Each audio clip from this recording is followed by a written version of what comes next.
Adana Donnet Natonga, Chosen and Nit, Goza the Great Tondoya, Sisebini, Trinio Labini, Naton Sashakuni, Odowala, Nasandi,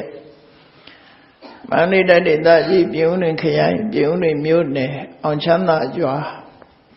The mother Ayatana sent that John died, the mother Dima, the mother, the Mayo John Oji, Saint Jimba Pilo Adi. What you wear to the mother, Kananai, Puni Mute, Pomuji Pomoshri, Ye, Sani, or Sansamye, the me, Masun Nishri, Midazuro E, Amada, Dana, the mother, Naha Pipsi, Hoja Ado. Miabuddha, Pawin day out the Boarana way, a jound Dayati the Nato. Tiganina, the mother being Kanago, Shivono, the king, Shinamia Piai, Mahagruna Gongo, Ayom Buga, the Jew Peso Ado, Onana Banama, Adida, Gata, who is of Puzo Jimson, Sardinia. Yoga Bagodi, he be a bemi and Galangarondo, Dido Garani Kirangado, Loga, Hidaya, Nato, Namo, Ma, Garunika, Dada Yona, To, Winnie, Yamyazwa, Dadawai Chana, Si, Boa, Lola, Down, Da, Gombong, Kadapin. Nata Nina Jinsen of Yapayadi Kabagodi he be Gregava, ye dread the Chadopian Nole Abe me and ye dread dine da Pobia Jinga, Maswana Mado Galanly at the Che, they negava, Shijado, Galabalo Loga Hidaya Dada Loga E, Josiva Longa. Adi Dogerani Osa at the Chile Inga Mita Jima the Midan and that has an Isonini who Jadita Wenga Dwesu along Kayendo Murogo Grondo Piapi and Yidanjoko Atodo Muyadi Pibi Kiran Lechim Yellow at the song Layan alone say one Goro E Bemaniendo Kadabwa Danan Jimpamya, Swa Yodomugaya Shalivi Mahakaruni Gandata Dawamya, Yaweta Gendu Dana Chiki, Magaruna, Shemshidomudo Dada Natada Winiyamya, Swa Tadawai Chana Si Pwa Lola Downda Gombong Kadapin. Nata Minya Tushindo Myapaya Namo Yudi Pyong Pyong Mangolio Groyo Ju Shikojindi Atubewedu Sinzimedi Pibasi the D.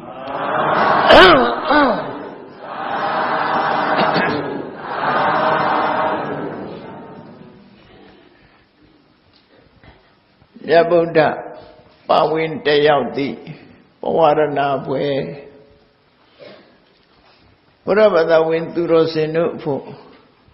Tiniha, two chare, Nimia Yarema, about we pit what you puero, a catamia website. Tamajin, what you puero, Lusuadole. Whatever the wind to Rosenu, Nine. The main job is Yanli Biro. I am Yuchi Jayamaro. Tiniha. A cardu, don't yet do. Don't need so net. Need do need your pepsi depot.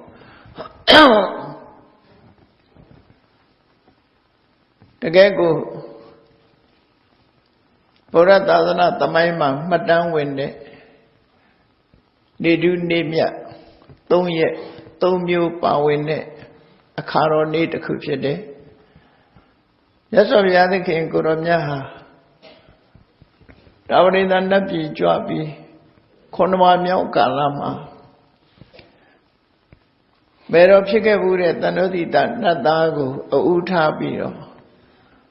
bì rồi mà đi à của hòa tuyến lâu là sẽ bóng cố sẽ họ trả lụ bì sâu này nị phía tâm hạt hà rạp phía lụ thì nị của bì rồi mà khá rõ nị lụ khá rõ nị thì cứ mà ta chả mà phía lên đến để nhà mà đi của họ ra nào sống tận đến nị phía lụ bì rồi mà khá rõ nị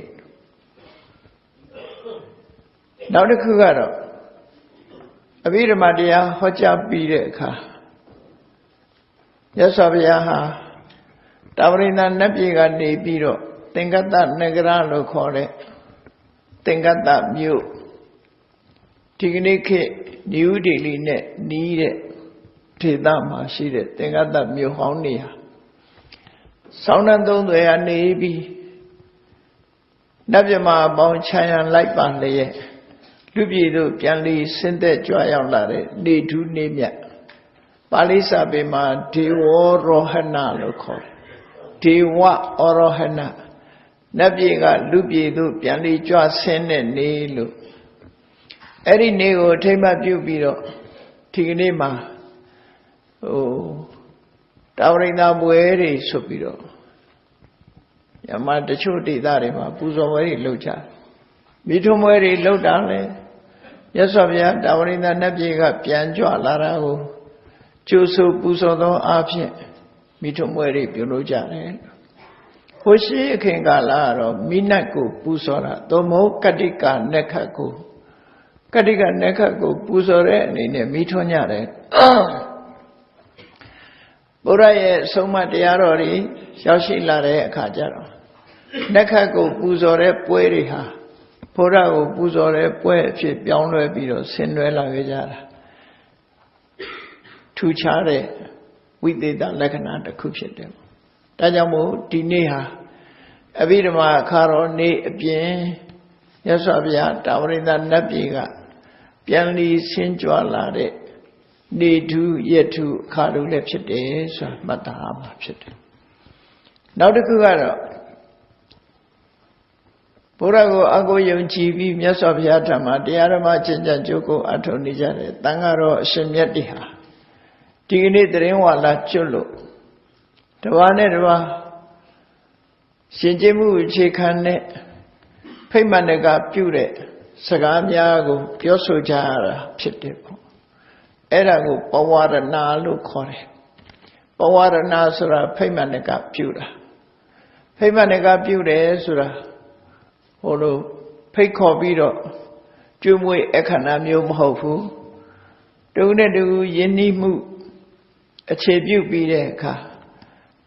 Do not do Nijare, a dinda, a chain by the Kuma. The Moga Lota mean a mere Avian Pussy, the Ninja Avian Pussy. Tania McKinney, a Cheneva Pussy, Pure Naibare, Pioba. Pure Lucy, no. To go Go Pico, good reader, come ha. Shimyaru, Karuna Tavi, Piona Mare, Piolo, a Pico Dravise, to be the ha, Pianli, Pubian Mame, look. Every time Yin Chi, the Pocuri, Dime Pioa, Sakao, Pawara Pure, look, Corre. Tineha, Tatazana low, Yasavia, to be Tawakari. Tirawara, Nanga, Alone of Pion. Tina. Thai Camoria la o Kalananga Tirilinga Nanga Yamabi Alo Tirawara Nananga Tirawara Nananga Bien Tirawara Tadana Shira Kuria Male Shire Piena Male Shire Nippon Male Shire Bangladesh Male Shire India Male Shire Toromyamya Tirawara Tangari Shire Nia de Ma Turoye Calendar, Jacketing, Aliosa, Tigani Pissy, Nepinga Pissy, Pawarana Future Market. Pawarana Yin Jimu, Tigani Posonyana Pillow. The girl Louis and Jeru, a dying Waiha, အချင်းချင်းတူနေတဲ့အခါပြောစရာရှိရင်ပြောပါနော်ခုခေတ်ဆိုရင်ပြောစရာရှိရင်ပြောပါအာမနာပါနဲ့နော်အမှားတွေ့လို့ရှိရင်သူကိုယ်တိုင်ပြုပြင်ပါမယ်ဆိုတဲ့ယဉ်ကျေးတဲ့တူတူမပြောဝတ်မဆိုဝတ်မရှိစေရအောင်ပြောစရာရှိပြောပါဆိုပြီးတော့ဖိမှန်တကပြုရတာကိုပဝါရဏလို့ခေါ်တယ်ပါဠိစကားဖိမှန်တကပြုခြင်းကိုပဝါရဏဆိုတော့ဒီသရင်ကျွတ်လာပြီနေ့မှာတိုက်တိုက်ဆိုင်ဆိုင်ဒီထူးခြားတဲ့နေထူးနေမြတ်အခါသမယကြီးပဲဖြစ်တယ်ပေါ့မြတ်စွာဘုရားဗိဓမာတရားဟောလို့ဆုံးသတ်တဲ့နေ့ဖြစ်လို့ဗိဓမာအခါတော်နေ့ဖြစ်ခြင်းတပရိသနတ်ပြည်ကလူပြည်တို့ပြန်လီကြွဆင်းလာတဲ့ဒေဝရောဟဏသမယအခါတော်နေ့ဖြစ်ခြင်းတန်ဃာတော်အရှင်မြတ်တွေကတဝါနဲ့တဝါဖိမှန်ကပြုတဲ့ပဝါရဏဘွဲဆင်နွှဲရပဝါရဏနေတုနေမြတ်ဖြစ်ခြင်းလို့ဘုရားသာသနာနဲ့ပတ်သက်ပြီးတော့အခါတော်3ရက်ပေါင်းစပ်ထားတဲ့နေတုနေမြတ်အခါသမယပဲဖြစ်တယ်ပေါ့ဒါဟာဘုရားဘာသာဝင်သူတော်စင်တွေသိသိလိုက်တဲ့အချက်တွေပဲဖြစ်တယ်ဒီကနေ့ဘာကြောင့်နော်ခေတ်တဲ့ holiday ဖြစ်ရတယ်လဲဆိုတာဒါထူးခြားတဲ့သိမြင်လက္ခဏာတွေကြောင့်မို့လို့မြန်မာနိုင်ငံမှာအုပ်ချုပ်တဲ့အစိုးရမင်းတွေကအစဉ်လာရဒီသရင်ကျွတ်လာပြီနေ့ကိုသရင်ကျွတ်ပွဲဆိုပြီးတော့ဒီခေတ်တဲ့ holiday အနေနဲ့သတ်မှတ်ခဲ့တာနော်အဲ့လိုသတ်မှတ်တော့ရက်အားဆိုပြီးတော့တကယ်ကတော့ဘုရားဘာသာဝင်သူတော်စင်တွေနဲ့ရက်အားဆိုတာအလုံးမလုံးဝပဲရှောက်လဲရမယ်နေလားလို့ဆိုတာအဲ့ဒါလိုတော့မဟုတ်ဘူးနော်ရက်အားရပြီဆိုတာဘုရားတရားနဲ့ပတ်သက်ပြီးတော့လှုပ်ခွင့်ရအောင်လို့ရက်အားပေးတာဖြစ်တယ်ပေါ့ဒီနေ့အခါသမယမှာဥပုပ်သရင်ဆောင်သုံးမယ်စီမီနဲ့မြတ်စွာဘုရားကိုပူဇော်မယ်အဘိဓမ္မာတရားတော်ကိုပူဇော်မယ်ပဝါရဏဘွဲတက်ရောက်ပြီးတော့ဒါနကောင်းမှုစသည်ပြုလုပ်မယ်ဆိုတဲ့ကုသိုလ်တွေများစွာဖြစ်တဲ့အခါသမယနေထူးနေမြတ်ပဲဖြစ်တယ်ဆိုတာကိုသရင်ကျွတ်လာပြီနေ့ရောက်တိုင်းရှင်တဲ့နှလုံးထဲမှာမှတ်သားထားကြဖို့အဲလိုမှတ်သားထားတဲ့အတိုင်းပဲဝန္တာကြည်နူးမှုတွေနဲ့ကုသိုလ်ရတဲ့ပွဲဖြစ်အောင်ကြိုးစားအထောက်ကြဖို့လိုအပ်ပါတယ်ရှေးဥစွာပြောရမှာဖြစ်တယ်အခုဒီနေ့ဟောကြားမဲ့တရားကောင်းစဉ်ကမြတ်စွာဘုရားပါဝင်တက်ရောက်သည့်ပဝါရဏဘွဲဆိုဘုရားရှိတော်ကဘုရားကိုယ်တိုင်ပဝါရဏပြုသလားလို့တန်ဃာတွေပဝါရဏပြုသလိုမြတ်စွာဘုရားကရောပဝါရဏပြုသလားဆိုပြုတယ်ဆိုတာထောက်ထားရှိတယ်နော်ပဝါရဏသုတ်တံလို့ဆိုတာတန်ရွတ်တဲ့နေ့ကမှာပါရှိတယ်ဒါဝရိန္ဒနတ်ပြည်ကလူပြည်ကိုပြန်ကြွတော့မယ်တရင်ကျွတ်လာပြည်နေ့မှာလည်းပဲစာပေကျမ်းကမှာပါဠိစာပေမှာဒီမြတ်စွာဘုရားဟာပဝါရိတဝပဝါရဏပြုပြီး၍လို့ဆိုတဲ့စကားလုံးလေးပါတယ်ဒါပရိသနတ်ပြည်မှာအဘိဓမ္မာတရားဟောဆုံးသတ်ပြီးတော့ဒီနေ့မှာလူပြည်မပြန်ခင်ပဝါရဏပြုခဲ့သေးတယ်ပဝါရဏပြုတယ်ဆိုတော့ဖိမှန်တကပြုတယ်မြတ်စွာဘုရားလိုပုဂ္ဂိုလ်အတောင်ဖိမှန်တကပြုနိုင်တယ်ဉာဏ်တဲ့ပုဂ္ဂိုလ်တွေကဘာမှမပြုနိုင်ကြအကြောင်းမရှိဘူးသူကဘုရားသာသနာတော်ရဲ့ခေါင်းဆောင်လည်းဖြစ်တယ်တရားဓမ္မကိုဥစည်းဟောပြောတဲ့ပုဂ္ဂိုလ်လည်းဖြစ်တယ်သို့တော်အဲ့ဒီခေါင်းဆောင်ပုဂ္ဂိုလ်ကိုယ်တိုင်ကိုယ်ကသူ့ပေါ်မှာမတော်မလျော်အပြစ်များတွေ့တယ်ဆိုရင်ပြောပါလို့ဒီလိုတောင်းဆိုချက်ဖိမှန်တဲ့ကပြုချက်ဟာအလုံးကိုအံ့ဩစရာကောင်းတယ်လို့ပြောမှာများသောအားဖြင့်ထိတ်တန်းခေါင်းဆောင်တွေဟာသူပြောတာပဲလုပ်ရမယ်သူခိုင်းတာပဲသူခိုင်းတဲ့အတိုင်းပဲလုပ်ရမယ်ဆိုတဲ့ဒီရှိတယ်သူ့ကိုဘယ်သူမှပြောရေးဆိုခွင့်မရှိဘူးဆိုတဲ့ပုံစံမျိုးမြတ်စွာဘုရားမှာအဲ့လိုမဟုတ်ဘူးသူ့ပေါ်မှာလည်းပြောဆိုခွင့်ရှိတယ်ဆိုတာကိုပြသလို့၍ကိုယ်တိုင်ပဝါရဏဘွဲကိုတက်ရောက်တာဖြစ်တယ်ဒါဖြင့်ဟုတ်ပြီဒီနေ့အဘိဓမ္မာတရားဟောကြားလို့အဘိဓမ္မာခါတော်နေ့ဆိုတာကိုလည်းအထူးမပြောတော့ဘူးမြတ်စွာဘုရားတာဝရိန္ဒနတ်ပြည်ကနေပြီးတော့လူပြည်ကိုပြန်လီကြွဆင်းလာတယ်ဆိုတဲ့တာဝရိန္ဒနတ်ပြည်ကပြန်လီဆင်းသက်လာတဲ့ဒေဝရောဟဏအခါတော်နေ့အကြောင်းကိုလည်းပဲအထူးချက်ပြီးတော့မပြောတော့ဘူးဒီကနေ့မှာပဝါရဏအကြောင်းလေးကိုအ အထူးချက်ပြီးတော့ပြောမှာဖြစ်ပါတယ်ယန္တန်ဃာတွေဟာသတင်းဝါလာကျွတ်ပြီးဆိုရင်ပွာရဏပြုရတယ်မြတ်စွာဘုရားကဘာကိုအကြောင်းပြုပြီးတော့အခုလိုတူနဲ့တူတပါးနဲ့တပါးယဉ်ကျေးမှုအရာဖော်ဆောင်တဲ့ဤစနစ်ကိုသတ်မှတ်ရတယ်လေဆိုတာလေးကိုရှေးဥစွာသမိုင်းကြောင်းလေးကိုပြန်ကြည့်ရအောင်မြတ်စွာဘုရားသာဝတိမြို့စေတုံးကျောင်းမှာသတင်းသုံးတယ်အဲ့ဒီအချိန်မှာကောသလတိုင်းကတောနယ်စနဘုတ်တစ်ခုမှာယဟန်တော်တွေဟာဝါဆိုကြဝါဆိုပြီးတော့နေထိုင်ကြတယ်တရားတော်မှာကျင့်ကြံကြကိုအထုတ်တယ်အဲ့လိုအထုတ်တဲ့အခါမှာဝါဆိုဥကာလမှာသူတို့ကတိကဝတ်ပြုကြတယ်ကတိကဆိုတာဘာလို့ကြမယ်ဆိုတာအများသဘောတူဆုံးဖြတ်ထားတာကိုကတိကဝတ်တာကတိကဝတ်လို့ခေါ်တယ်ကတိကနော်ဂတိနဲ့မတူဘူးစကားနှစ်ခုရှိရတယ်ဂတိတီးတယ်ဂတိမတီးဘူးဆိုတာကာကြီးနဲ့ရေးရမယ်ဟာဖြစ်တယ်နော်လာယာဂတိလို့ပြောရင်ခန်းငယ်နဲ့ရေးရမယ်ဂတိကာကြီးနဲ့တောင်းမှုလို့ကြီးတင်တိဂတိဂတိကဆိုတာဒီလူကဂတိမတီးဘူးဒီလူကဂတိတီးတယ်ဆိုတာသဘောတူထားချက်သဘောတူချက်လို့ဆို agreement ကိုပြောတာနော် agreement ဟာဂတိကပဲအဲ့ဒီယဟန်တွေဟာဝါသတင်းဒီဝါဆိုကာလမှာဝါဆိုကြတဲ့အချိန်မှာသဘောတူညီချက်တစ်ခုလုပ်ကြတယ်အဲ့ဒါကိုဂတိကဝတ်ပြုတယ်လို့ခေါ်တယ်ဘာသဘောတူကြတော့ဆိုလို့ရှိရင်ဆွေးနွေးတယ်တို့တဝါတွင်လုံးတုံးနဲ့တူဒီအချင်းများမှုမရှိဘဲနဲ့ညီညွတ်ညွတ်ဘယ်လိုနေရင်ကောင်းမလဲဘယ်လိုနေကြမလဲဆွမ်းကွမ်းမပင်မမဲ့နဲ့ကိုတရားကိုအထုတ်ခွင့်ရအောင်ဘယ်လိုနေကြမလဲဆိုတဲ့အခါမှာဘာဆုံးဖြတ်လိုက်တုံးဆိုတော့အများသဘောတူတာတို့တဝါတွင်လုံးတဝါနဲ့တဝါဝစီဘိတ်ကျင့်ကြမယ်စကားလုံးကမပြောနဲ့ဝစီဘိတ်ဆိုတဲ့စကားလုံးတော့မပါဘူးအဲ့တုန်းကနော်ဒါပေမဲ့ခုခေတ်ကျင့်သုံးနေကြတဲ့ဝစီဘိတ်ဆိုတာ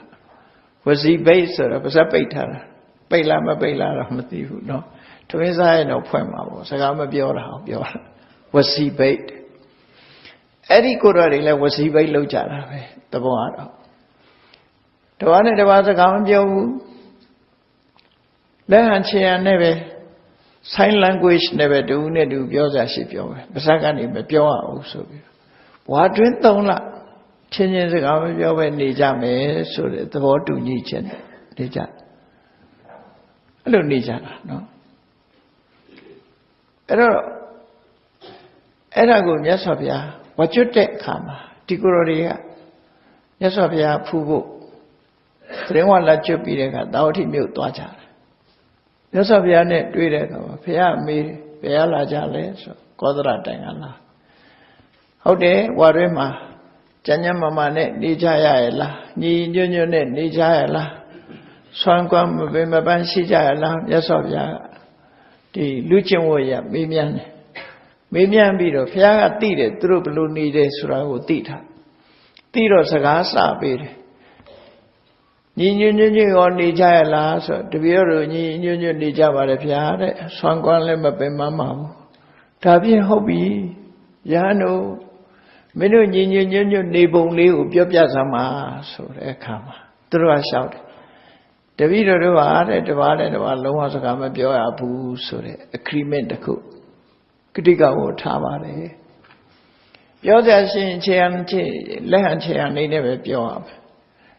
လုံးဝစကားမပြောအောင်3လတည်းဒီပြောတို့စကားမပြောပဲနေတယ်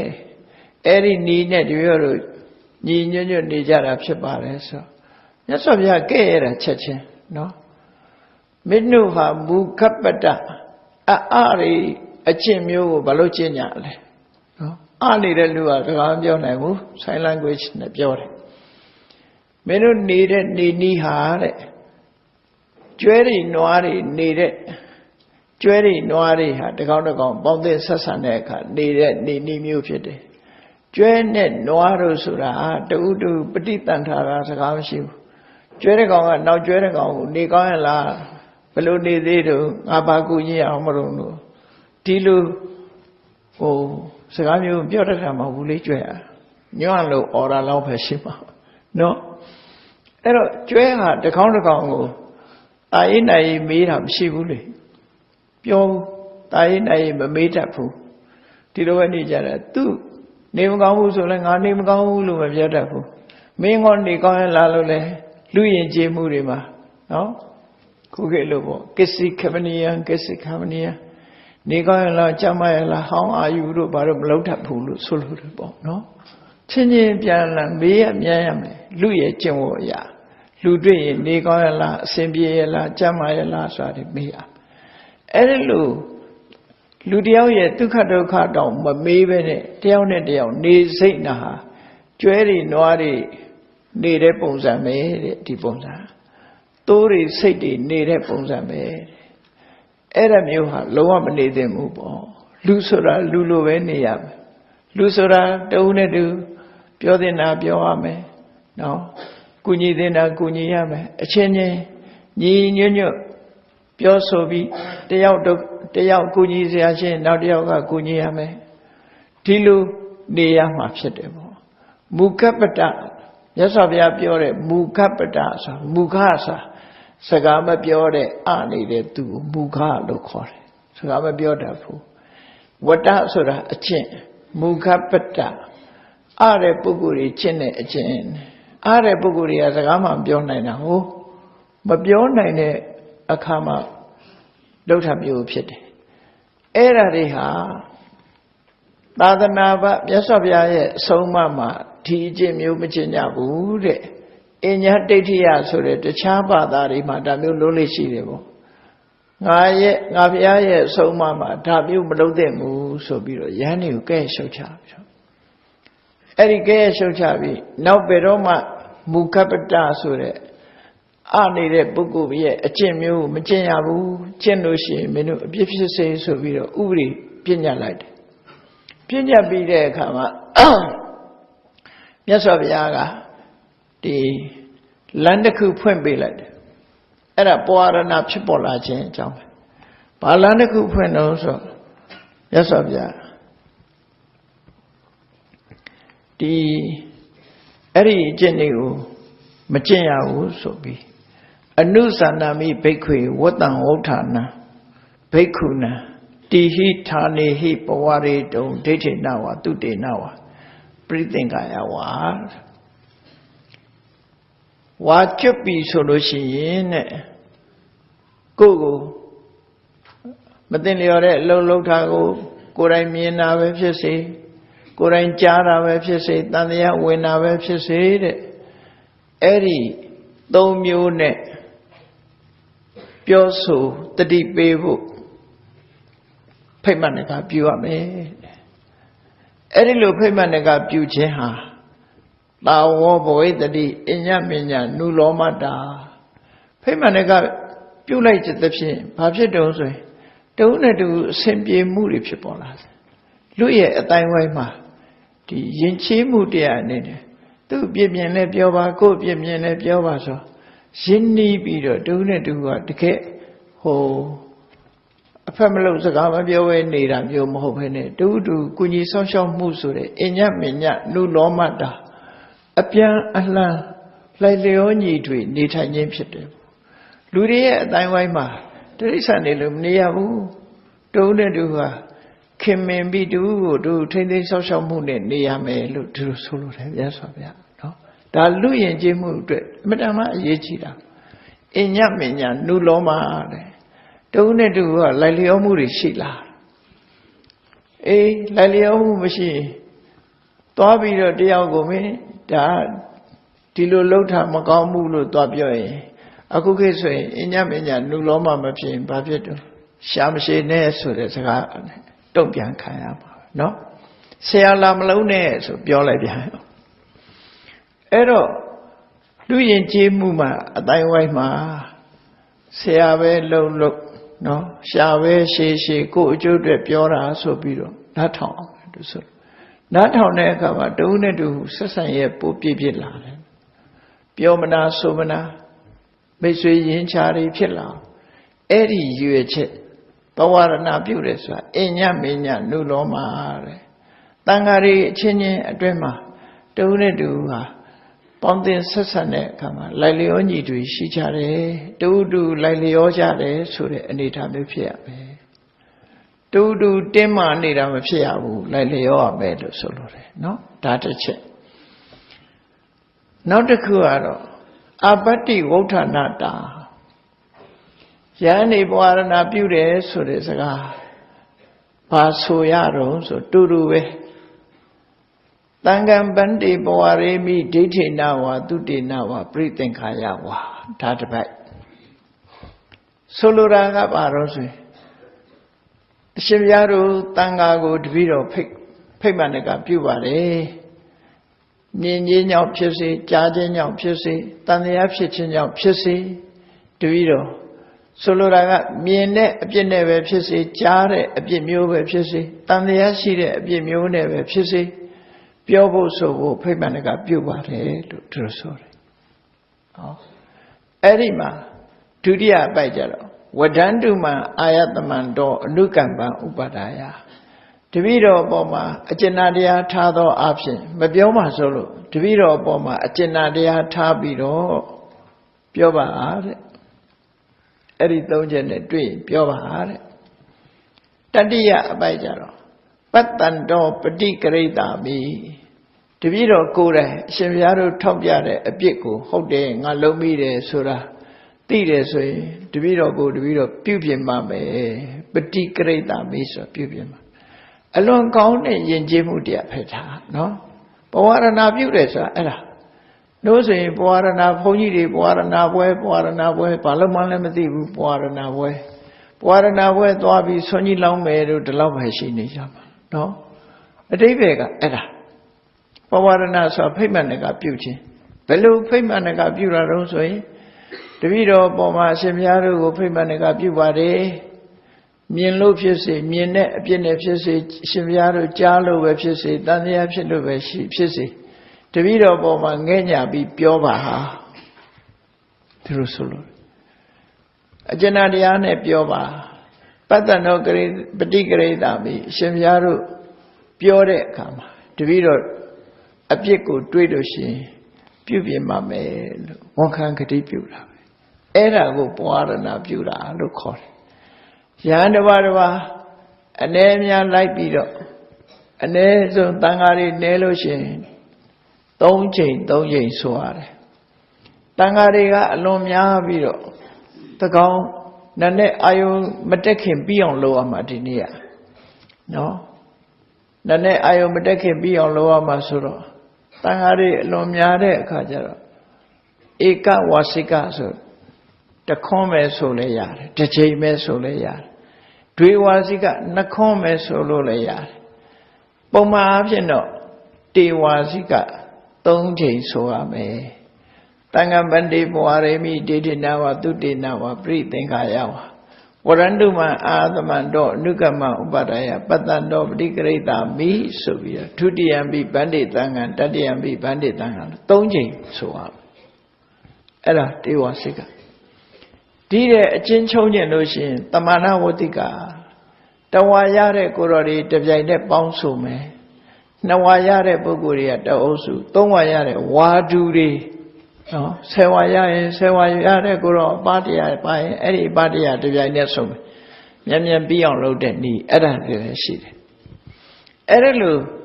Yandangaria, Dignity Yema, Poarana, Pujare, a good in solution. Power set of Yayi, Yamama, Power Johnny, Doya Johnny, Tanga Tong Aya, Boarana Pubu, Pejatabi, Edima Boarana Pujare. Beauty Murega, Gango, the town Joma Leve, Boarana Bueri, Nissan Chimbare, Tinaga Duria Rama, Jaunamale, Boarana Bueri, Chimbare. Saya, Murai, Yore, Boarana Bueri, Chimbar. Tago we soja, Pitable, no?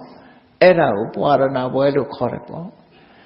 Eroyan Langaria, Agulu, Paymanega Pulai de Kama, Enyaminya, Nulomare, Chenye, Pianlan, Lalio, Nitri, Nitanya Lepsite, Ninute, Patando particularly me do so, a bimian notion, Warandu man, Adamando, Piovalu, who are pure like their kama, Avatin need a new penny lucy. Kuzalaita, Kuzalaido, Dudia Joa, Abati Ota Nata, a picket Lumia chance or a Jodakuyata. No, the one that about Lalioni Richimus or a Jobian, a bit Avaga Lumia chance or a Jolayare. Now, Dadia Georgia, Winnia Burakata. Winigo, Uti Chendonian Epsete. Yasavia, Somago, Uti Chendonian Epsete. So, Pawarana Puji, Chuchesu Tomio Ship. Inyamina Nuloma. The one that was Chenyan Lalioni Richiche. Abadi Otana, Pishilushi, Pigatam Yauche. A pick at Lumia 90. Winia Purakata, Winigo, Udibiro, Libya, Yak Chancellor. Sika Uri, that's how you chim. Any Joto Mu, Myokobio. Yes, of Ya, Dreamwala Jolushim, Warana Pure May look. Don't get it. Nepal Natonga Joria, Tamakera, Chete. Any Tamache, die, digging it, Warana, Weri. Chimba nature upsetable. Erima, there's a via power day of the Puarana Welly Jam Pure. There's a via the Benoa Miao Yeludo, Titema Matin Shabu, a dija, the great Dubaru Pobiaram Hodo. Tauti Mu. The Popayo Joe, Vidaka Joe, my solo de Popayo Joe. Migara Matu Padara, lo call it. Migara Madalo, Miare. Vidaka Joe, my solo de Popayo Joe, ma. Shahanga ne atu. Yes, I have Trendo Nitan. Trendo me. Akulu, Treno Lavini Yaude, come and watch up. Every watch up it, chain him, Tilo boat, watch your chamber. Piamushi do Tangarori, Tangangaya, Chayambiro, yes of ya. The Poarana ni the Poarana Pubuego, Popayo Joma, Sawyajana Shitano. Tangariha, Alu, yes of ya Shimoma, Lauchi be near the sort tiny jane. Yes of ya Kura, Jola be there, come. Tangari Yin Demu, Chishu Viro. Yosavia, Sade Miro. Jan Tangarigo. Amazing as a baron's way. Handa Dani Bakery, Pawari Mi War. Yano Kuchenga. Nan in the Minu Panjabare. Pimanega Pubare. Discali, Sapora, no? Ani ne dinidiyam aminu paymanaka pyuwane.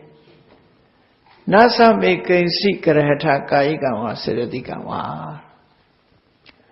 Kopshin pyuade amu, nopshin pyuade amu, soloraga. Kayagane padade madeolere amu. Wasigane padade madeolere amuri. Kayesaya tasondiamya shicha yin pyojaba. Taping Kona Bomsa, no? To load it, ma, to pure it, to be loaded, loaded, ma, Madame Leo, this are the pani in pure Java. Yes, Tilu. Europeano Boguga. To yet, Tavita Wagari, Shigu. Tilu, Paymanega Puris, Longo Shah, Kabama Mashide, Yahweh, no? Kabama Mashide. Paulo Rosway. Yes, of Yaha, take down. Boku Yidwa Pit. Tanga Pussy Remarin, the cake also on Yipin Nebula. A Kulu Biona in Suraha. Kavata Maima, Loago Machine, a yard of Kuba Pitable. Piago Rangoga. The no go payment got Pubare. But they lay Kaiga Musica Mushidu, Kayas Yarimashi, Piojaba. Kaya Mashibula, tu nepa deviro, Kaya Mashibula, so ပြောစရာရှိရင်ပြောဖို့ဆိုတဲ့အဓိပ္ပာယ်မြတ်စွာဘုရားဒီလိုမိန့်ကြားလိုက်တယ်အဲ့တော့တန်ဃာတွေက900မြတ်စွာဘုရားအဲ့ဒီမဲ့အကြီးဆုံးကရှင်သာရိပုတ္တရာရှင်သာရိပုတ္တရာကနေရာကနေပြီးတော့ထပြီးတော့မြတ်စွာဘုရားဘက်ကိုလက်ဥချီလက်ဝဲတစ်ဖက်ပခုံးထဲမှာသင်္ကန်းကိုပြုပြင်ဝှေ့ယုံပြီးမြတ်စွာဘုရားကိုလက်ဥချီပြီးတော့သူကလျှောက်တယ်သူကတန်ခါပရိသတ်ထဲမှာသူကအကြီးအကဲကိုဝါကြီးတာတော့မဟုတ်ဘူးအက္ခတဝကဆိုဖျားပြီးတော့သူကယာဓုအနေနဲ့အကြီးမားဆုံးပဲတော့ဘုရားသာသနာမှာလည်းပဲဟိုင်ယာရာကီဆိုတဲ့ယာဓုအဆင့်တန်းနေရှိတယ်မရှိလို့မရဘူးလူဘဝလူတွေရဲ့အတိုင်းဝိုင်းထဲမှာဟိုင်ယာရာကီလို့ဆိုတာယာဓုအဆင့်ဆင့်နော်ယာဓုအနေအမြင့်အဆင့်ဆင့်မြတ်စွာဘုရားပြီးရင်ရှင်သာရိပုတ္တရာရှင်သာရိပုတ္တရာပြီးရင်ရှင်မောဂလန်ရှင်မောဂလန်ပြီးလို့ရှိရင်ရှင်မကတ္တဗာဆိုတဲ့နံပါတ်စဉ်ပေါ့နော်နံပါတ်1ဝါစဉ်လို့ခေါ်တယ်နံပါတ်စဉ်ယာဓုအကြီးနေအဲ့တော့မြတ်စွာဘုရားရဲ့တပိဿဝကတွေမှာဒီလိုယာဓုဆိုတာရှိရသေးတယ်ဘာကြောင့်ရှိရတာတော့ဆိုရင်တောင်းဝတရားဆောင်ရွက်တဲ့အခါမှာယာဓုအစဉ်တန်းနဲ့ဆောင်ရွက်တာဖြစ်တယ်ဖျားသရင်သုံးပြီးမြတ်စွာဘုရားနဲ့တန်ဃာတွေကြွပြီးဆိုတဲ့အခါမှာနေရာထိုင်ခင်းခင်းတဲ့အခါမှာ2မျိုးရှိတယ်နေရာထိုင်ခင်းခင်းတဲ့အခါတရားဟောတဲ့ကိစ္စတွေမှာဆိုရင်မြတ်စွာဘုရားရဲ့ထိုင်မှုပလင်ထိုင်ကုန်ကအလဲဘုံမှာထားတယ်အဲ့ဒီမြတ်စွာဘုရားရဲ့လက်ရဘက်ကပ်ပြီးတော့ရှင်သာရိပုတ္တရာလက်ဝဲဘက်ကရှင်မောဂလန်ဆိုပြီးတော့နောက်မှအဲ့ဒီမထေရ2ပါးမြတ်စွာဘုရားရဲ့ဘေးဘက်ကကပ်ပြီးရန်ထားတယ်ပြီးတဲ့အခါမှာလက်ဝဲရန်ကိုရော်ရီလက်ရရန်ကိုရော်ရီအတိတိမဟာသာဝက80ရှိတယ်အဲ့ဒီ80ရဲ့ဘွဲတွေပါတွေသိကျင်လို့ရှိရင်ရကန်းစင်တော်ကဗဒ္ဓမုနိစေတီတော်ကိုတွားကြည့်အဲ့မဲ့ရဟနာအပါ80ရုပ်တုတွေနဲ့ပူဇော်ထားတာရှိတယ်နော်ဘွဲတွေလည်းပါတယ်လက်ဝဲရန်40လက်ရရန်40အလုံးပေါင်းတော့ကမဟာသာဝကပေါင်း80ရှိတယ်အဲ့ဒါလို့မြတ်စွာဘုရားထိုင်ပြီးဆိုလို့ရှိရင်လက်ဝဲလက်ရရန်ရန်တော်တွေပါဝင်ပြီးတော့လေ့ချတယ်တရားဓမ္မဟောပြောပြီးဆိုရင်မြတ်စွာဘုရားဟောတယ်ဟောပြီးရင်မြတ်စွာဘုရားကအနားယူမယ်ဆိုရင်ရှင်သာရိပုတ္တရာဟောတယ်ဒီလိုဆိုလို့ပေါ့သို့သောယတရားဓမ္မတွေကလှူလို့တန်းလို့ဆွမ်းကွမ်းလှူဒန်းမယ်ဆိုလို့ရှိရင်တော့ဝါစင်နဲ့ကြွားတယ်အဲ့ဒီဝါစင်ကတစ်မျိုးမြတ်စွာဘုရားပြီးရင်ဝါအကြီးဆုံးကရှင်ကွန်းတေညပြီးတော့မှရှင်ဝပ္ပပတ္တိယမဟာနာအတ္တစိပြီးတော့ရှင်ယတတို့အဲ့လိုပစ္စည်းလူခံတဲ့အခါကျတော့ဝါစင်နဲ့သွားတာတရားဟောကိစ္စတန်ခါကိစ္စဆောင်ရွက်ရပြီဆိုရင်ခုနပြောခုပြောခဲ့တဲ့ဒီဝါစင်ကတစ်မျိုးနော်ဟိုင်ယာရာကီလို့ဆိုရယာဓုဝါစင်ကတစ်မျိုးအဲ့ဒါလို့2မျိုးဆောင်ရွက်လေးရှိတယ်မြတ်စွာဘုရားသာသနာမှာအဲ့တော့ရှင်သာရိပုတ္တရာဟာအခုလိုကိစ္စမျိုးမှာသူတောင်းဝန်ရှိတဲ့ပုဂ္ဂိုလ်မှာဖျားပြီးရင်သူကအကြီးဆုံးဖြစ်သည့်အတွက်ကြောင့်နေရာကထပြီးတော့မြတ်စွာဘုရားကိုသူလျှောက်တယ်နာခောမယံဗန္တိဘဂဝတောကိဉ္စိကရဟမကာယိကံဝါစတိကံအရှင်ဘုရားဘာကိစ္စနဲ့မှပတ်သက်ပြီးတပည့်တော်တို့အရှင်ဘုရားပေါ်မှာကဲရဲစရာတစ်ခုမှမရှိပါဘူးတပည့်တော်တို့မှာကဲရဲစရာဘာတစ်ခုမှမရှိပါဘူးမြတ်စွာဘုရားရဲ့အပြစ်တစ်စုံတစ်ခုမှမရှိပါဘူးမတွေးပါဘူးဆိုပြီးတော့ဘာလျှောက်တော့ဘဂဝါဟိဗန္တိအရှင်ဘုရားဟာအနုပ္ပန္နတမက္ကတဥပ္ပါဒိတာမဖြစ်သေးတဲ့မရှိသေးတဲ့လမ်းစဉ်ကိုစတင်ချပေးတဲ့ပုဂ္ဂိုလ်ဖြစ်ပါတယ်အသင်္စာတတမက္ကတသင်္စနေတာမဖြစ်ပေါ်လာသေးတဲ့လမ်းကြောင်းလမ်းစဉ်ကျင့်ထုံးကိုရှင်ဘုရားစတင်ပြီးတော့တည်ထွင်ပေးတဲ့ပုဂ္ဂိုလ်ဖြစ်ပါတယ်အနက္ခတတမက္ကတအခါတာဘယ်သူမှမထုတ်ပေါ်နေနိုင်သေးတဲ့နိဗ္ဗာန်ရဲ့ကြောင်းလမ်းစဉ်ကိုအရှင်ဘုရားကစတင်ထုတ်ဖော်တာဖြစ်ပါတယ်တဲ့မဂ္ဂညုမဂ္ဂဝိတုမဂ္ဂကောဝိတော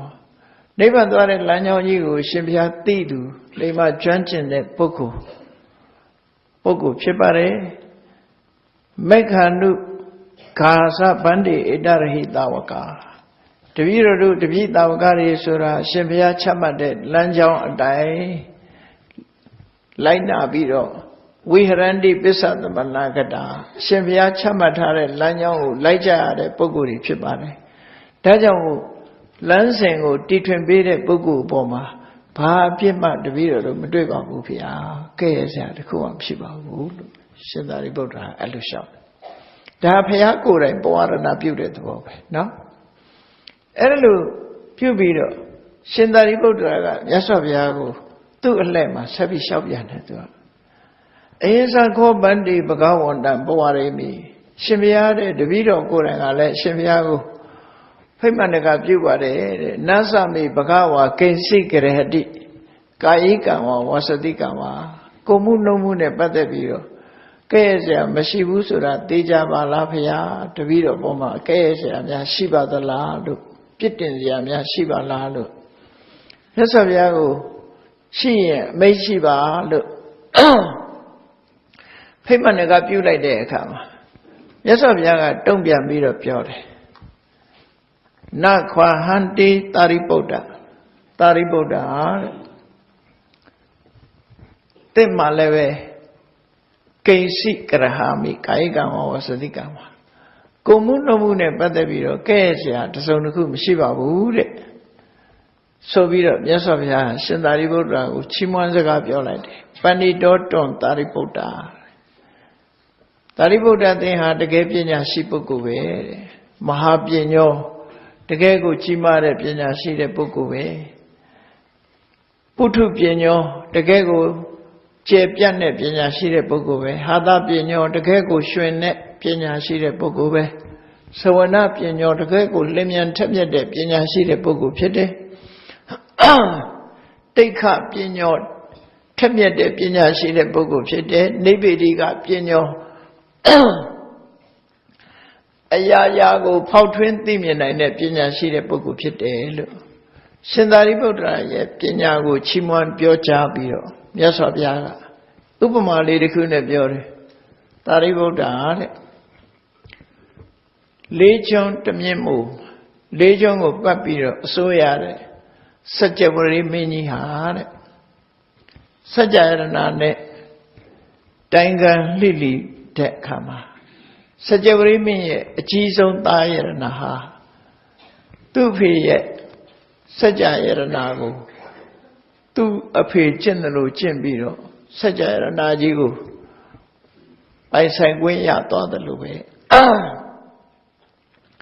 စัจ java ရိမင်းစัจ jaya ရဏဆိုတာအမွေခံလို့တော့မရဘူးနော်စัจ java ရိမင်းသားကစัจ java ရိဖြစ်တယ်ဆိုတာမရှိဘူးသူကအမွေခံလို့မရဘူးတဲ့တရားကကိုယ်တိုင်ချင်းကြကြုတ်ကိုအထမရတယ်သူကယာဓုအမွေပေးလို့မရတာစัจ java ရိမင်းယာဓုပဲစัจ java ရိမင်းယာဓုဟာအဖေကသားကိုလွှဲပေးလို့မရဘူးသူကိုယ်တိုင်ချင်းကြကြုတ်ကိုအထမစัจ jaya ရဏရောက်လာတာဖြစ်တယ်အဲ့တော့စัจ java ရိမင်းရဲ့သားကြီးဟာသူကိုယ်တိုင်စัจ java ရိကျင့်ဝတ်ကိုကျင့်လိုက်တဲ့အခါမှာစัจ jaya ရဏကိုလဲစေသလိုပဲသာရိပုတ္တရာတဲ့သင်ဟာငါဟောပြောထားတဲ့ဓမ္မစက်ကိုငါစီကနမူနာယူပြီးတော့ကောင်းစွာလက်ပတ်စေတဲ့ပုဂ္ဂိုလ်ဖြစ်တယ်။တာကြီးယရဏဖြစ်တယ်။ဒါကြောင့်မို့ဘာအပြစ်မှမရှိပါဘူး။ငါဟောတဲ့အတိုင်းတရားဓမ္မတွေကိုရှင်းလင်းဟောပြောနိုင်တဲ့ပုဂ္ဂိုလ်ဖြစ်လို့ဘာအပြစ်မှမရှိပါဘူးလို့မြတ်စွာဘုရားကအခုလို့ရှင်သာရိပုတ္တရာကိုချီးမွမ်းပြီးတော့အပြစ်တစုံတရာမရှိတဲ့အကြောင်းမိန့်ကြားတာဖြစ်တယ်ပေါ့နော်အဲ့ဒီမှာရှင်သာရိပုတ္တရာကအဲ့ဒီတော့ဆက်ပြီးလျှောက်တယ်နောသကိရမေဗန္တိဘဂဝါကိဉ္စိကရဟတိကာယိကံဝဝါစတိကံဝအရှင်ဘုရားတဲ့တပည့်တော်အပေါ်မှာအခုလို့ဘာပြစ်မှမရှိဘူးဆိုလို့ရှိရင်တဲ့ဣမိတံပဏ္ဏဗန္တိဘဂဝါပိသနာဘိက္ခုတတနာနကိဉ္စိကရဟတိကာယိကံဝဝါစတိကံဟောဒီကျန်တဲ့ယဟန်900အဲ့တော့ပါဝင်တက်ရောက်တဲ့ယဟန်900ရှိတော့တပည့်တော်ပါမှာတော့အပြစ်မရှိဘူးဆိုရင်ဟောဒီယဟန်900မှာတော့အပြစ်ရှိပါသလားသူတို့ပေါ်မှာရောကဲ့ရဲ့စရာများရှိပါသလားလို့ မြတ်စွာဘုရားကိုသူကကိုးစားခွင့်ပန်ပေးတာအဲ့ဒီယဟန်900ဩပြောเสียများရှိပြရှင်ဘုရားရှိပါသလားဆိုတော့မြတ်စွာဘုရားဣမေတံဘိခွံသာရိပုတ္တပိဿနာဘိက္ခုတတနာနကေစိကရဟမိကာယကံဟောဆိုဒီယဟန်900အပေါ်မှာလည်းပဲကာယကံနဲ့ဖြစ်စေဝစီကံနဲ့ဖြစ်စေငါပြောเสียဘာတစ်ခုမှမရှိပါဘူးတဲ့ဘာဖြစ်လို့တော့လို့ဆိုမြတ်စွာဘုရားအကြောင်းပြတယ်ဣမေတံဟိသာရိပုတ္တပိဿနာဘိက္ခုတတနာတတ္ထိဘိက္ခုတေဝိစ္ဆာ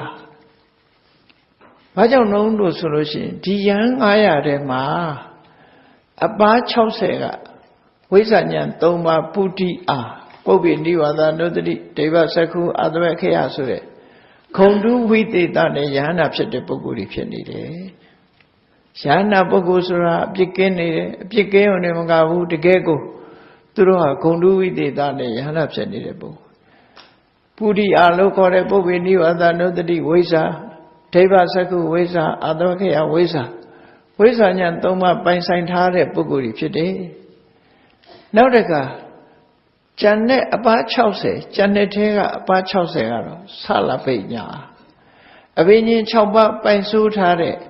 ဂုဏ်တုဝိသေသရှိတဲ့ပုဂ္ဂိုလ်တွေဖြစ်တယ်နောက်တစ်ခါတတ္ထိဘိက္ခုဥပတောဘကဝိမု ക്ത ကျန်တဲ့အပါး60ကကျန်တဲ့ထဲကအပါး60ဥပတောဘကဝိမု ക്ത လို့ဆိုရယ်သူတို့ဟာသမထကျင့်စဉ်လဲအောင်မြင်တယ်ဝိပဿနာကျင့်စဉ်လဲအောင်မြင်နှစ်ဖက်စုံကနေပြီးတော့ဒီနှစ်ဖက်လုံးကနေကိလေသာတွေကလွတ်မြောက်ထားတဲ့ပုဂ္ဂိုလ်သူပုဂ္ဂိုလ်မြတ်ယဟန္တာပုဂ္ဂိုလ်တွေပဲဖြစ်ကြတယ်ဆို60 180နော်အဲ့ဒီမှာအထဣတရေဘိက္ခုပညာဝိမု ക്ത ကျန်တဲ့ကိုယ်တော်တွေကပညာဝိမု ക്ത တဲ့ပညာနဲ့ကိလေသာကလွတ်ထားတဲ့ပုဂ္ဂိုလ်တွေအဲ့ဒီပညာဝိမု ക്ത ဆိုတာတခြားမဟုတ်ဘူးသမထကျင့်စဉ်ကျင့်ပြီးတော့အခုလိုဂုဏ်တူးတွေမရှိဘဲနဲ့အသိပညာနဲ့ကိလေသာတွေကိုဖယ်ရှားလို့ပညာဝိမု ക്ത ယဟန္တာလို့ခေါ်တယ်ပညာဝိမု ക്ത ယဟန္တာကဘာတကူမှမပါဘူးเนาะရေရှိုးမိုးပြန်အလုပ်တွေကိုမလုပ်နိုင်ဘူးယဟန္တာဆိုတာယဟန္တာဖြစ်ရင်ရေရှိုးမိုးပြန်တယ်လို့ကြီးပဲမအောင်မေ့ကြလိမ့်နဲ့ကိလေသာလွတ်သွားတာယဟန္တာပုဂ္ဂိုလ်ရဲ့အနေထားเนาะအဲ့ဒါကိုပညာဝိမု ക്ത ယဟန္တာလို့ခေါ်တယ်ပညာဖြင့်ကိလေသာကလွတ်မြောက်တဲ့ပုဂ္ဂိုလ်တွေအဲ့တော့တကူမရှိဘူးဆိုတာခုနလို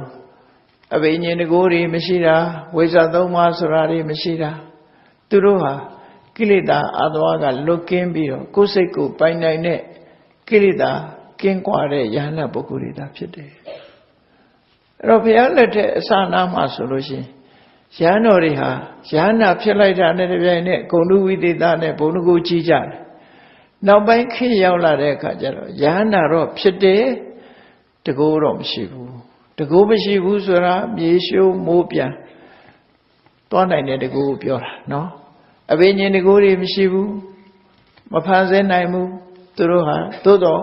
ကိလေသာအသဝကုန်ထားတဲ့ယ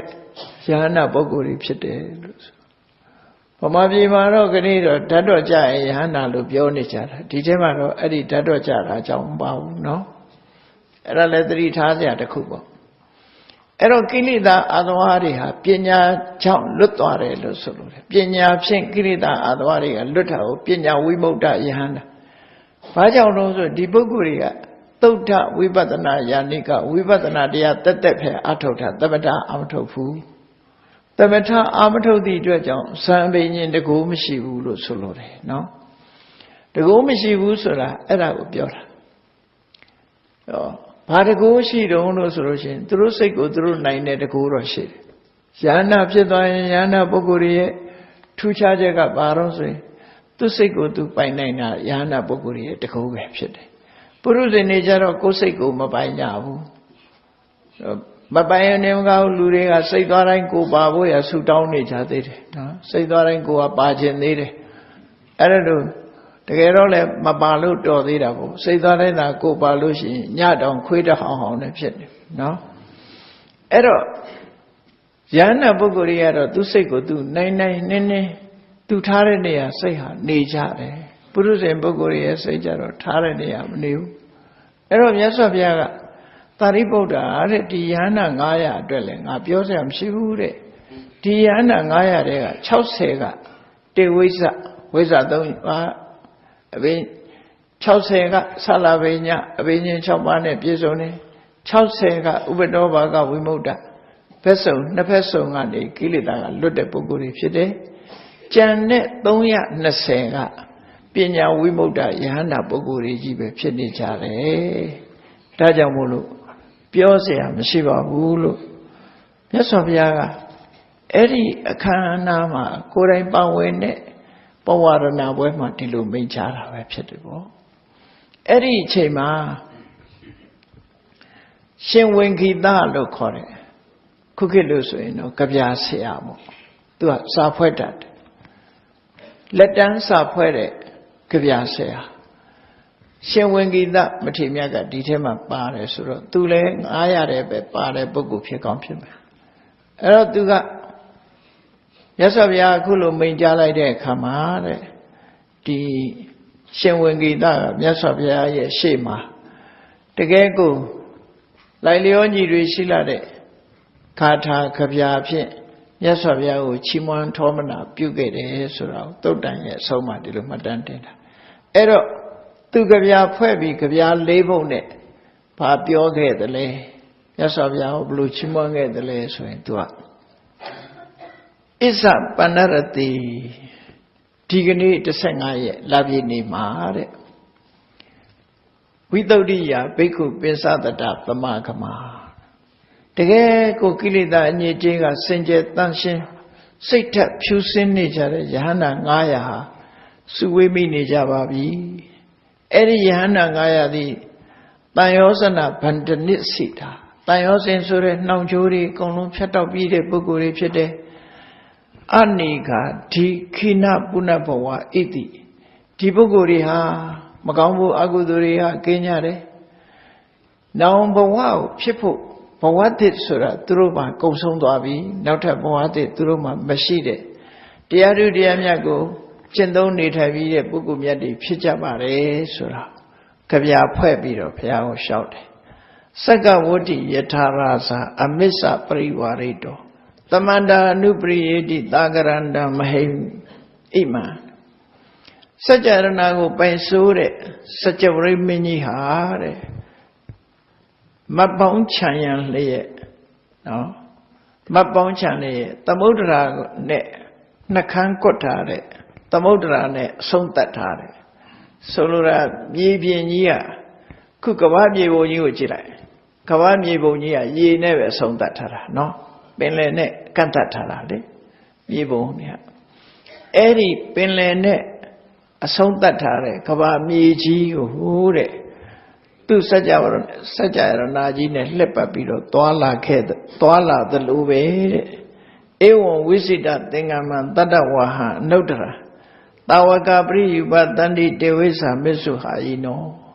Did I made a two Satema Tene, Sepueku, Omian Bide, the gay house on Bogoji, Miason, Bogo Fide, Miasavia the King, Kuromia Chigo, Wizard Yandoma Shibiro. The Chindiago, Tonlami, Pede, Vita Wakaria, Wayan lay a sheet at Surago, to her Chimon Biojagan Pede. Yasavia, Wayan be Nogani, Yasaviago, Wayan Chaya Bido Laipajare. Babi Bagawa do Pota, Pala Pita, now is a D. Yasavia Noga, Wayan Bido Lainijare, T. Vita Wakari, Alonema, absence of the Kuamshu. The K and Nippy the Bogorichibe. Palapa Sura. Sava Penny de Ma. Savannah Matevene, a corny how Piano Corvo, no? Erelu, a summer bar, a Pientacuam Shibu, the Aloha, and Nippy the Bogorichibe Pede. Tana Tanlata Handara, one day and they sa Banduna. Yasavia Goramiajia, Yenema Swany needed. Purus in Boama, Yenema Kanyi needed. Tadamusore, Tana Sunya Nigu, Benotare. Name you, Neme Sui, Pidomure, Yasavia, the King, Goromia Jew, Duha Shikho Gro Uchavare Lu Tikabia Labone Yasavia Kumbubi Shikovare Surago Shimwingi Daga Kulu Suger Era Tayoda Nigema Lare Powarana Toye Nicho Pepitable Dajamu Yasavia the King Goromiadi Korain Bawin Mido Payatha King Goromia Korain Bawin Day out there Powarana Poeha Tito Dama Madantin Tara Shibare Tia chicken to Rosin Brita do Do you need the angel love you neha? A caro donya, bonsa tare, mimia de, nidu nimia, pide. A bit of my dear, Hojalu, Pisone, a bit of my car, the mea. Davrina Nebiga, Lugi, Pianjua Lare, Academia. Yandangari, Borana Beauty, Borana Nimia, Academia. A caro donya, bonsa tare, nidu nimia ma. Dudri, Kulu, Diawe Chimbabi, Diana Quenya. Bodu Dari Yalu. Mimiru Wama, Damushi Lare, Chambai me, look, Kosi, Wamia Wanda Psepi, Kudo de Apsepa, Josa Atonaya Secondary.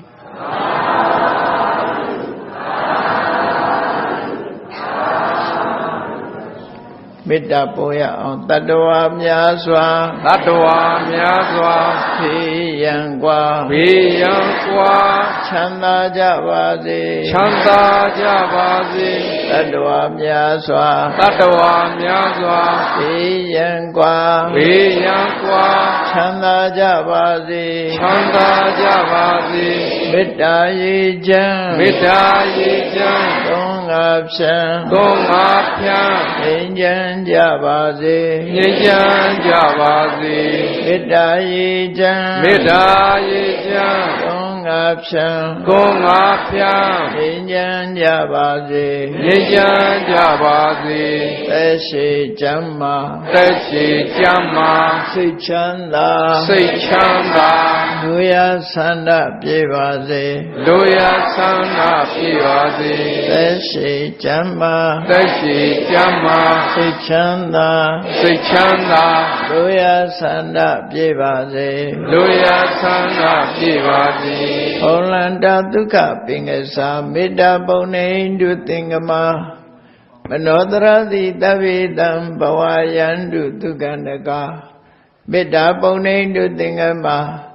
Subambu Abidada Hu Yam Yu Bawing, Willamini Yonyi Shayum, Bonsoya Jenya. Tavidan Jimmy Odo, Lozomia Tadwa Dui, Manodra di Mimia Pusin, Ichilin, the Yezim Jitin, Sinaloni Hudo Ye, I need a twin night. Duka Benza, Centaura, Imia Chida, Taya, Buelan, Chana Duka, Diudo, Kumodra, Javanudi, Poland, Wanda, Shame you, Woman Lulia, Chinu, Wejo, Pupuenya, Goni Pivi. Tukanaga Leo Lide, Yosha Timjam, Pidi Hudo, Jananodi, Bawayan to Gonswa Betty, China, Whitney, Japasi, Go the D.